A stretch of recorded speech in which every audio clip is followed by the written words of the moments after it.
지난해 12월에 중국에서 시작된 코로나19가 처음에는 중국을 공포에 몰아넣더니 2차로 우리 한국과 이란과 이탈리아를 공포에 빠뜨렸습니다. 지금은 전 세계 국가들이 코로나19 팬데믹 상태에 빠졌습니다. 미국은 어제부터 코로나19 확진자가 세계에서 최고로 많은 나라가 되었습니다. 왜 이렇게 이제 미국에서 확진자가 급속도로 세계 1위가 될 정도로 숫자가 급증했느냐면은 미국 사람들의 이 사교 문화 자체가 우리는 식사를 할 때도 아마 여기 계신 분들 밥 먹는 시간이 아무리 늦어도 20분이면 거의 먹습니다. 좀 빠른 사람도 5분 만에 막 후루룩 먹고서 벌써 이렇게 또 담배 피시는 분들은 담배 피러 막 후닥닥 또 가서 한 대 일단 피우고 그러죠. 미국 사람들은 밥 먹으러 딱 앉았다 하면은요, 거기서 그냥 대화하고 막 웃고 하면서 보통 밥 먹는 시간이 1시간, 2시간입니다. 그러다 보니까 이제 그 식사, 사교, 교제하는 사람들 중에 확진자가 한 명만 있으면은 한두 시간 막 계속 침을 튀기면서 박수를 치고 웃어가면서 막 하이브를 하니까 거기서 그래서 이제 미국에서 이 문화 자체가 이렇게 급속도로 지금 확진율이 높아가고 있습니다. 문제는 코로나19 감염보다 더 무서운 일들이 우리나라에서 일어나고 있는데 수많은 중소기업들이 4개월째 계속되는 코로나19 여파로 생산 주문이 줄거나 끊어지면서 공장 임대료도 감당이 안 되고 인건비도 감당이 안 되어서 부도나는 그런 공장들이 급속도로 늘고 있습니다.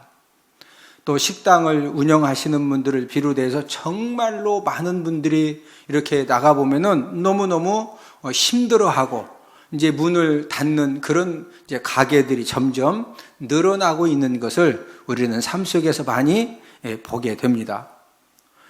더 심각한 일은 우리나라의 이 강소 기업들도 생산 주문이 뚝 떨어지고 끊어지면서 권고 사직을 통해 회사원 감원에 들어갔다는 일입니다. 여러분, 이 강소 기업이라는 말이 무슨 말이냐면은 이제 기업체는 작지만은 굉장히 그 회사가 잘 되고 경제적으로 굉장히 튼튼하고 하여튼 뭐 지구의 종말이 오기 전에는 절대로 생산 주문이 끊어지지 않을 것처럼 그렇게 튼튼했던 그런 강소 기업들이 지금 이 코로나19가 4개월째 접어들면서 생산 주문이 아예 배를 못 띄워 비행기에 막 다 끊어져 이러면서 이제 주문이 떨어지고 끊어지니까 뭐 사장님도 놀래고 또 이렇게 권고 사직을 당하는 분들도 이제 기가 막힌 그런 일들이 지금 벌어지고 있습니다. 그래서 우리 사회에서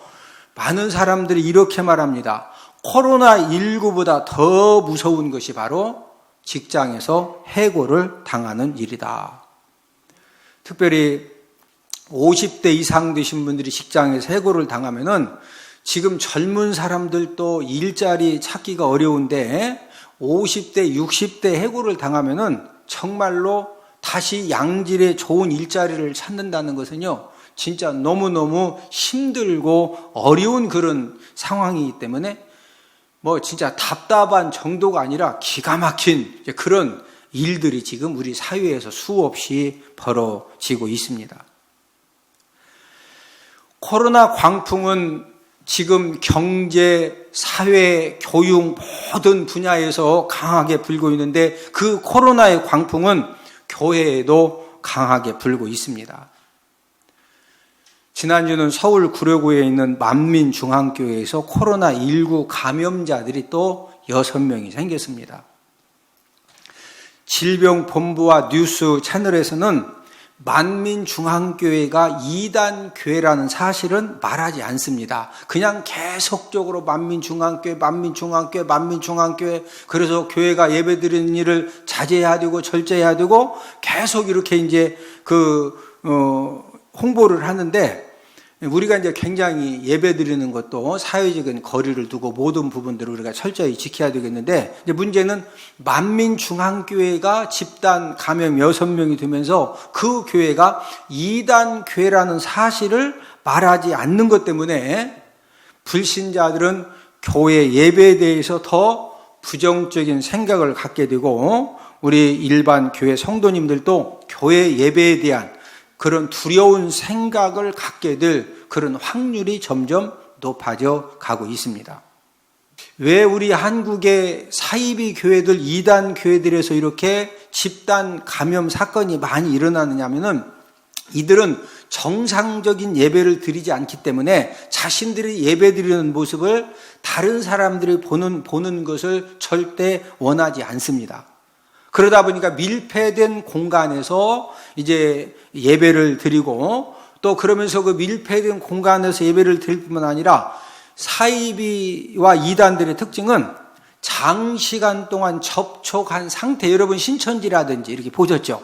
한 일렬로 쫙 앉아가지고 막 박수하고, 그것도 우리는 그냥 예배를 드려도 1시간에서 1시간 10분, 20분이면 다 끝나는데, 그들은 보통 예배를 딱 시작하면은 뭐 그냥 준비 찬양한다고 찬양 부른다 하는 것이 기본이 1-2시간이요.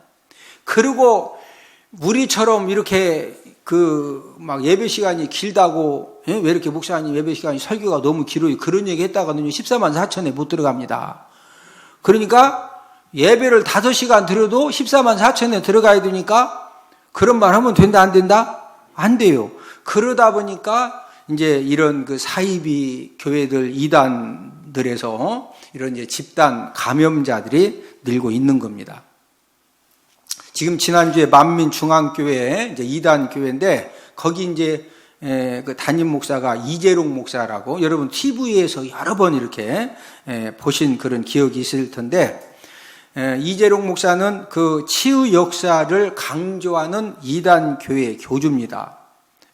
이단 교회들의 특징은 뭐냐면요, 우리가 정상적인 하나님의 말씀을 가지고 우리가 하나님을 믿고 하나님께 예배를 드리면은 절대로 비이성적인 그런 행동과 말을 절대 할 수가 없습니다. 그런데 이단 교회들의 특징은 뭐냐면요, 매주 이렇게 환상 본 거, 계시 받은 거, 또 치료 받은 거, 이런 것들을 우리 교회식으로 하면은 목장 모임에서 서로 이제 내가 지난주에 막 철학 기도하다가 뭐 이런 환상을 보고 이런 계시를 보고, 그 환상을 보고 계시 본 것이 막 굉장히 좀 이렇게 세고 뭔가 사람들에게 진짜 대단하다 해야 이제 거기에서 인정을 받으니까, 뭐 좀만 봐도 막 해석을 또 엄청나게 하는 거죠.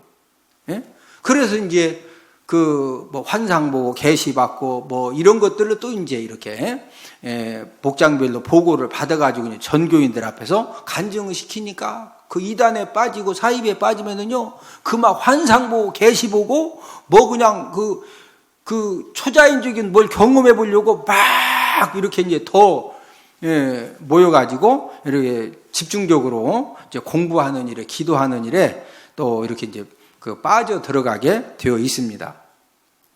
만민중앙교회도 특징이 환상 본 거, 또 계시 받은 거, 치료 받은 거, 이런 것들을 이제 강조하면서, 그러다 보니까 성도님들이 자연스럽게 장시간 동안 또 뭔가 봐야 되니까 막 기도하는 일에 목숨을 거는 거예요. 그런 데서 한 명이 딱 감염자가 생기면은요, 막 우리는 이렇게 떨어져서 사회적 거리를 두고 예배를 딱 1시간에서 1시간 20분 딱 들고 헤어지지만, 거기는 그냥 막 목숨 걸고 1박 2일씩 계속 그 좁은 공간에서 모여서 막 하니까 이제 이런 데서 이제 문제가 생겨지는 겁니다. 그러니까 거의 이런 지금 집단 감염을 일으키는 이제 이런 사람들의 특징들이 거의 다 사이비, 이단, 신천지도 지금 다 한 사람이 막 슈퍼 확진자가 이 난리를 지금 일으켰잖아요. 우리 교회 장로님 중에 한 분이 지난주에 이런 말씀을 하셔요. 코로나19의 빠른 해결을 위해서 모든 TV 방송사들, CBS, CTS, C채널, 구TV, CGN과 더불어서 극동 방송국 힘을 합쳐가지고 전 기독교인들이 낮 12시에 정오 기도를 할 수 있도록 3분이면 3분, 5분이면 5분 정오 기도를 할 수 있도록 캠페인을 방송사들이 협력해서 벌여가지고 전 성도님들이 각자 있는 그런 삶의 현장에서 기도를 했으면 참 좋겠다. 그런 의견을 말씀을 하셔서 거기에 있던 우리들이 참 너무 좋은 의견이시다. 그런 대화를 했는데 정말로 하나님의 자녀들이 그 어느 때보다도 기도를 해야 할 때를 우리가 만났습니다. 구약의 이스라엘 백성들은 국가적인 전쟁, 또 국가적인 흉년, 국가적인 전염병이 생기면은 전 백성들이 미스바에 모여서 구국 기도회를 가졌습니다.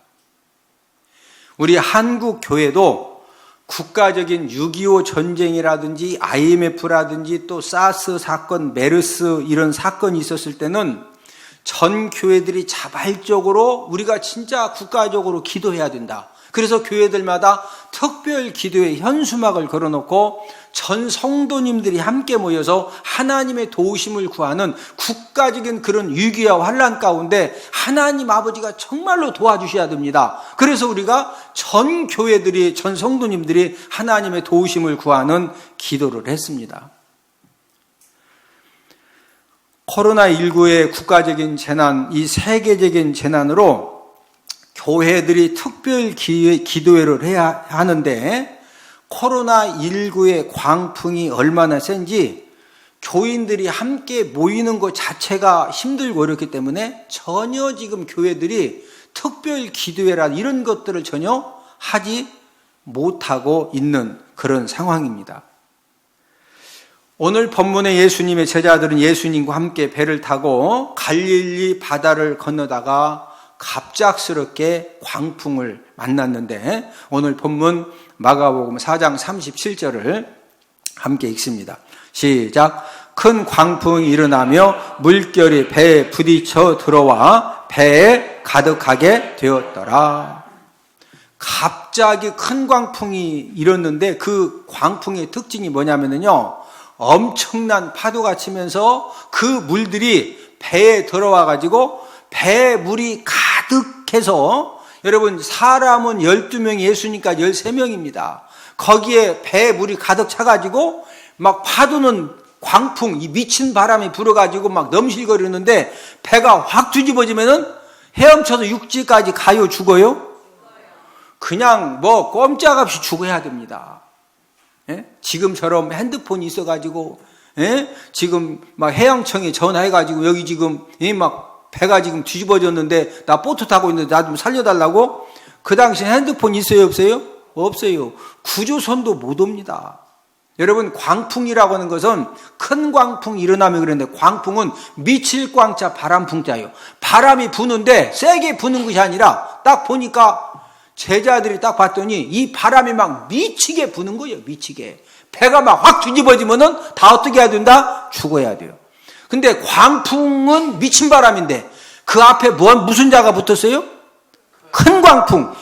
이 미쳐서 바람이 부는데 미쳐서 부는 정도가 아니라 막 크게 미쳐가지고 바람이 부는 거예요.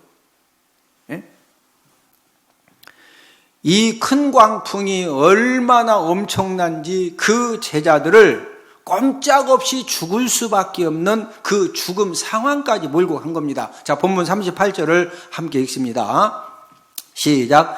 예수께서는 고물에서 베개를 베고 주무시더니 제자들이 깨우며 이르되 선생님이여 우리가 죽게 된 것을 돌보지 아니하시나이까 하니.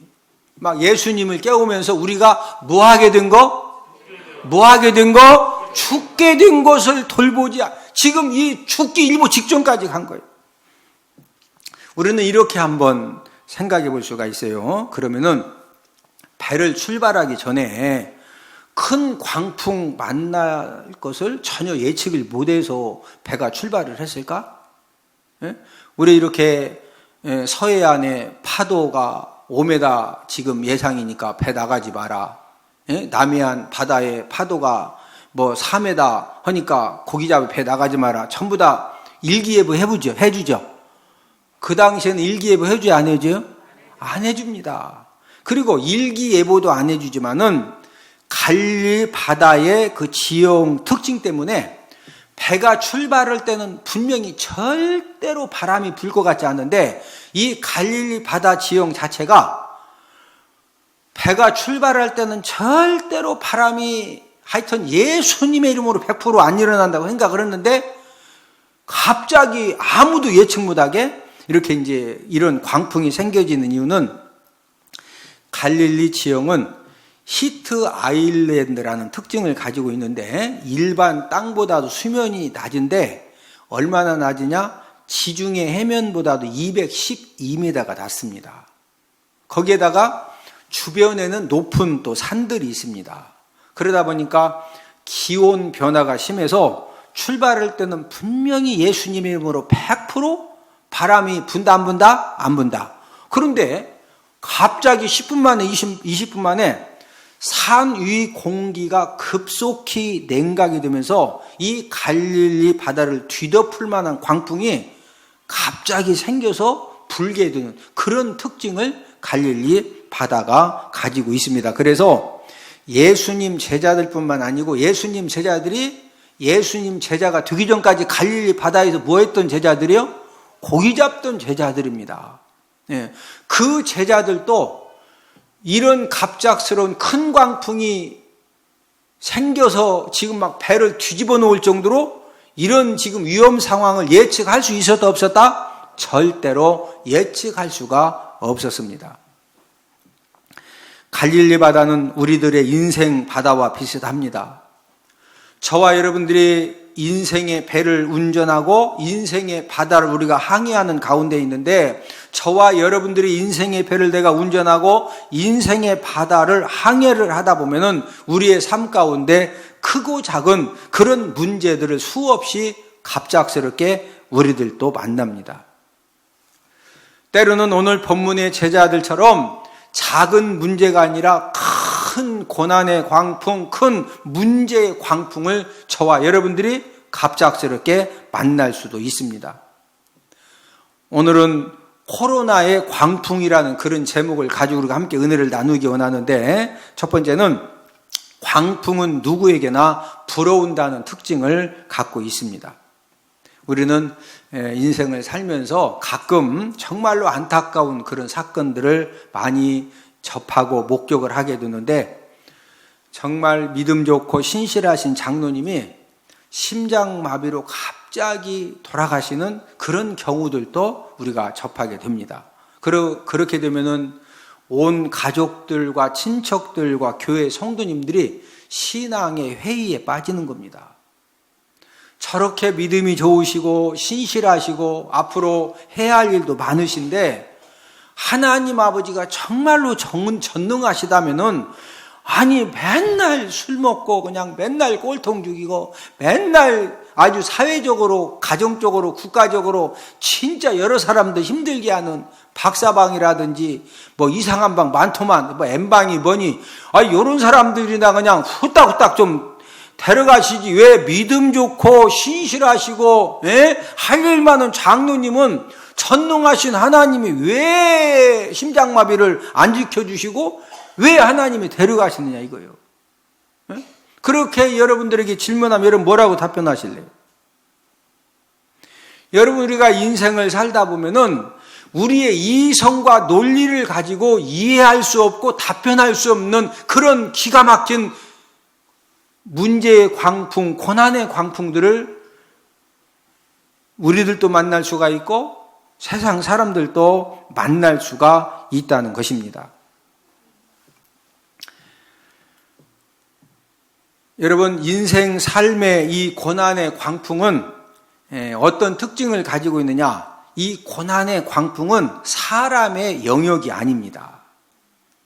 그래서 이 코로나19의 광풍도 사람의 영역이 아니기 때문에 여러분 미국의 트럼프 대통령이 우리 미국은 안전하다고 여유 있게 딱 한국 꼭 다 여행 금지시키려고 뭐 있겠냐고 딱 여유 부리다가 미국에 그냥 딱 이 코로나19가 발생이 되니까 어제부로 세계에서 몇 등이라고? 1등이요. 그 TV 봐봐요. 트럼프 대통령 얼굴이 지금 하얀해졌어요. 이건 재선 가도부터 시작해서 이게 보통 심각한 문제가 아닙니다.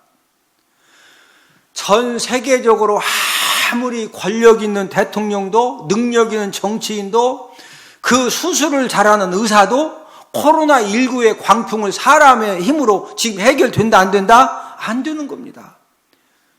여러분, 이 고난의 광풍의 특징, 문제의 광풍의 특징은 사람이 열심과 노력으로 실력 가지고 능력 가지고 절대로 해결을 못한다는 겁니다. 자, 우리 교회 같은 경우에도 한 달에 한 번씩 전국에 계신 목사님들 또 직분자들이 오셔서 2박 3일 우리가 하나님의 말씀을 공부하는데 우리가 지금 2월달, 3월달 계속 수답했습니다. 왜 그러냐면은 오면은 아침 10시부터 밤막 8, 9시까지 계속 여기서 공부를 해야 되는데 확진자 한 명만 있으면 우리 다 저부터도 이제 가서 자가격리 돼가지고 아니면 산소호흡기 이렇게 막 꽂고 있어야 돼요. 그러면 예배를 어떻게 하냐고. 무슨 말 이해가 되셔요? 그래서 일반 예배 이외에는 우리 교회도 그런 것들을 다 수답으로 가는 겁니다. 예. 그러니까 이제 지금 교회들이 많이 배워가지고 이거 절대 수련회라든지 막 예? 장시간 함께 모였으면 절대 안 되는 거구나. 그러니 모든 교회들이 전부 다 프로그램을 다 바꾸는 겁니다. 그러나 세상 사람들과 일반 성도님들은 일반 교회들의 공식 예배를 통해서는 감염된 사실이 거의 없다는 것을 모르기 때문에 막 계속 만민중앙교회가 건강한 교회다, 이단교회다? 이단교회. 지금 만민중앙교회도 여러분 그 예배 드리다가 감염된 게 아닙니다. 그 교회도 이미 온라인 예배를 드리는데 자기들끼리 기도회하다가 비공식적으로 그러다 그런 거예요. 지금 다 뉴스 보면 인터넷 보면 다 나옵니다. 예? 그러니까 세상 사람들하고 일반 성도님들은 일반 교회들이 공식 예배를 드리다가 감염된 한번 생각해봐요. 이렇게 막 환기를 다 시키고 사회적 거리를 두고 최대한 떨어져서 조심해서 하는데 어떻게 그 감염이 되겠어요? 그러나 이제 일반 사람들은 얼마든지 이제 오해할 수가 있고 또 우리 성도님들도 막 이렇게 일반 예배 드리는 거 얼마든지 두려워할 수가 있겠다. 저는 충분히 이해가 됩니다. 우리 대전은복교회도 국가적인 정책에 맞게 사회적인 거리를 두고 공식 예배를 드리기 위해서 사방 2m를 전부 다 이렇게 자로 재가지고 다 붙여놓고 이렇게 이제 예배를 드리고 우리가 이제 매주 방역을 하는데 이 방역이 뭐냐면은 이런 거 있죠. 딱도 막 누르면 삐 하면은 막 슉 TV 보셨죠? 예, 그럼 이제 우리 그 사역자들이 마스크 딱 쓰고서 막 이게 뿌리면은요 방역 약이 얼마나 독하냐? 본당에 있는 꽃나무들이 죽어요. 제가 그걸 보면서 저 방역을 막 갖다가 하면은 꽃나무들이 죽고 이렇게 막 파릇파릇하던 이 꽃나무들도요 한번 뿌리고 나면은 왜 그러냐면은 약이 세니까. 그러다가 이제 문 열어놓고서 이제 지나고 나서 문 열어놓으면 그때부터 다시 이제 하고 이 나무들이 이게 아주 신기하더라고. 그래서 제가 그거 보면서 꽃나무들이 죽을 정도니까 모든 바이러스는 뭐 하겠다? 그냥 죽겠구나. 어쩔 수 없어요. 그렇다 해도 꽃나무를 막 다 밖으로 빼고 방역하고 또 들어오자면은 사람이 죽게 생겨 그냥 놓고서 그냥 하여튼 살 나무는 살고 죽으면 그거 어떻게 합니까? 천상 밖으로 내보내줘야지. 우리 모두가 불편해도 당분간은 우리가 꼭 찬양을 부를 때도 마스크를 착용해 주시고 설교를 드릴 때도 마스크를 착용을 해 주시고 또 들어오실 때는 꼭 열 체크를 꼭 해 주시고 37.5도가 넘어가면은 이제 집에 가셔야 돼요. 어쩔 수 없어요. 막 아이고 목사님이 그래도 예배 드리러 왔는데 집에 가라고 했다고 저한테 뭐라고 하면 안 돼요. 그러니까 여러분들이 가는 것도 잘 아무데나 가시지 말고 꼭 필요한 데만 가시고 지금은 모두가 전 국민들이 다 함께 협력하고 노력을 해야 됩니다. 그리고 본당에 들어오실 때는 꼭 귀찮으셔도 뭐 하셔야 된다? 손 소독을 하시고 또 예배 끝나면은 화장실 가셔서 또 막 물로 어떻게 하셔? 손을 닦고 또 닦고 그런 다음에 또 소독제 또 바르고. 예? 우리가 서로 노력하지 않으면은 절대 지금 안 됩니다. 예?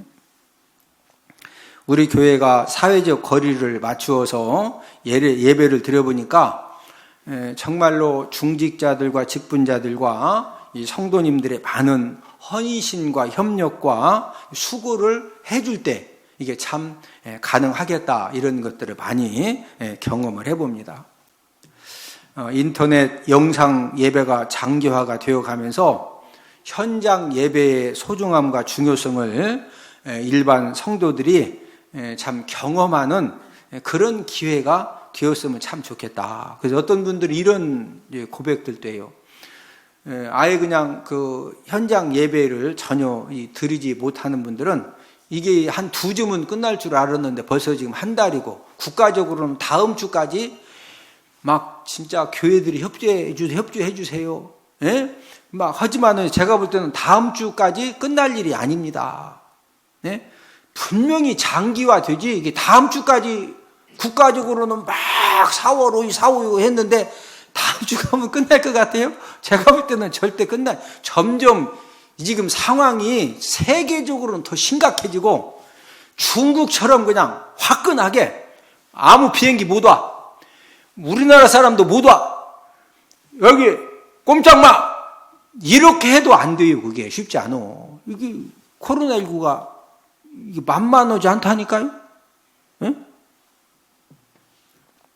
한국 교회의 현장 예배의 중단 사태는 갈수록 심해질 것입니다.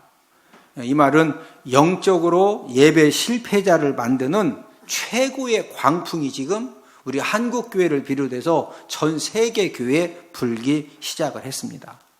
저는 이렇게 항상 이렇게 말씀을 가르치는 그런 사역을 하면서 누구보다도 이제 그런 부분에 많은 관심을 가지고 있는데, 여러분, 예배 성공의 신앙을 잃어버리면요, 저를 따라서 하십니다. 예배 실패는 믿음의 실패를 낳고, 믿음의 실패는 인생 실패로 끌고 간다.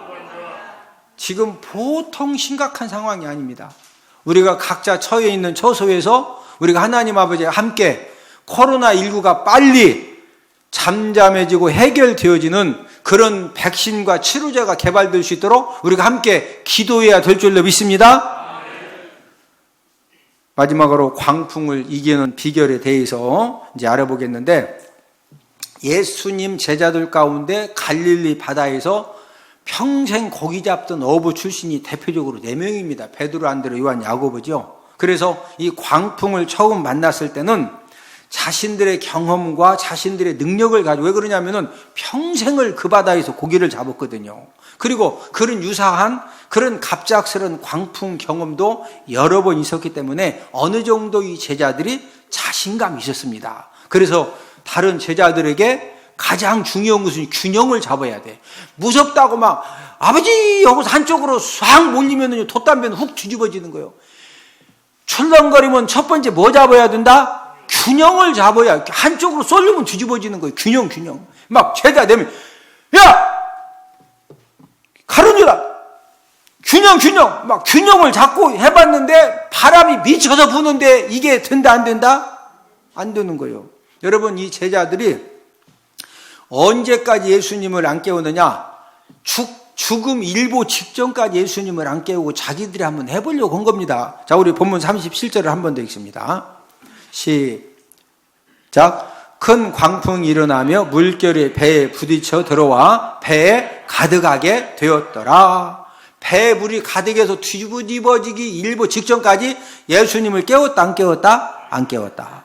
자, 그런데 이 제자들이 이 큰 광풍의 문제를 어떻게 해결을 받았느냐? 자신들이 아무리 노력해도 막 바람은 더 미쳐서 불지, 배는 뒤집어지기 일보 직전이지. 그때야 이 제자들이 자신들의 무능력함을 깨닫고 예수님의 도우심을 구합니다. 자, 본문 38절을 함께 읽습니다. 시작.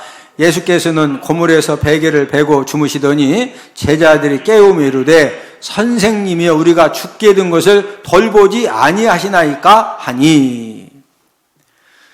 예수님을 깨워서 예수님의 도우심을 구했을 때 그때 제자들의 문제가 해결받은 줄로 믿습니다. 저와 여러분들도 인생 삶을 살아가는 가운데에서 감당할 수 없는 그런 문제의 광풍, 고난의 광풍을 만날 수가 있는데 그때 가장 중요한 것은 모든 문제의 해결자이신 누구의 도우심을 구하면 된다? 예수님의 도우심을 구할 때 우리 주님이 저와 여러분들 문제에 간섭하시고 개입하시고 도와주시면은 어떤 문제라도 그 문제 해결의 실타래가 풀어지기 시작되는 줄로 믿습니다. 고난 광풍은 인생 삶에서 배운 사람이건 안 배운 사람이건 교회를 다니는 사람이건 안 다니는 사람이건 누구나 언제나 만날 수가 있는데 중요한 것은 고난 광풍이 문제가 아니라 고난 광풍을 대하는 저와 여러분들의 자세가 훨씬 더 중요합니다. 얼마 전 울산에서 어머니와 아들이 동반 자살한 그런 사건이 생겼는데 어머니가 50세인데 지적 장애 4급 판정을 받았습니다. 근데 이제 아들이 28살인데 일정한 그런 직업이 없이 어머니가 받는 그 기초생활 수급비를 가지고 함께 이제 생활을 하는 겁니다. 그러니까 이제 여러분 지적 장애 4급이면은 이렇게 그 대화를 안 해보고 같이 경험 안 해보면은 저분이 지금 지적 장애가 있는지 없는지 구분하기가 쉽지 않거든요. 그러니까 어느 정도 이렇게 다 이 어머니가 이렇게 좀 아시는 분이거든요. 그런데 국민 기초 생활 수급비를 가지고 아들이 28살이 되도록 돈 한 번 벌지 않고 계속 그 돈 가지고 라면 같이 사 먹고 그렇고 힘들게 생활을 하니까 어머니가 얘기해봐도 아들이 뭐 전혀 움직여지지 않고 아무리 생각해도 소망이 없는 겁니다. 그래서 이 어머니가 자신의 오빠에게 유서를 썼는데, 오빠, 나 혼자 저 세상에 가려다가 아들도 데리고 갑니다. 이렇게 유서를 이렇게 써놓고 아들이 깊은 잠에 빠졌을 때 흉기를 가지고 아들의 목을 찔러서 먼저 숨지게 한 다음에 그 다음에 준비된 그 약물을 복용하고 본인도 이불을 덮은 채로 그대로 세상을 떠났습니다. 숨진 지 한 달 만에 어머니 아들이 발견됐는데 아들 친구가 아무리 핸드폰 연락을 하고 뭐 해도 이런 적이 한 번도 없었거든요. 그래서 이 아들 친구가 그 집에 찾아왔다가 발견해서 경찰에 신고가 돼서 세상에 알려진 사건입니다. 물질 궁핍함으로 인한 생활고가 어머니가 아들을 죽인 다음에 자살할 만큼 힘든 고난의 광풍이었을까? 어머니의 그 삶이 참 힘들었겠다. 모든 사람들이 안타깝게 생각을 하지만 그러나 어머니의 그런 파괴적인 행동은 누구도 인정하고 동정해 줄 수는 없는 것입니다. 여러분, 저와 여러분들도 인생을 살아가는 가운데 수없이 예측하지 못한 갖가지 우리가 고난의 광풍, 문제의 광풍을 만날 수가 있는데 그런 문제의 광풍, 고난의 광풍을 만났을 때 저와 여러분들의 태도가 어떠하느냐에 따라서 우리들의 인생 삶은 완전히 달라지게 되어 있습니다. 우리가 한 가지 꼭 정리해야 될 것은 우리가 인생 삶을 사는 가운데 아무리 힘든 고난의 광풍을 만난다 할지라도 저와 여러분들은 하나님의 자녀이고 하나님 아버지가 우리의 모든 것들을 합력하여 선을 이루어 주시기 때문에 우리는 절대로 망하지 않습니다.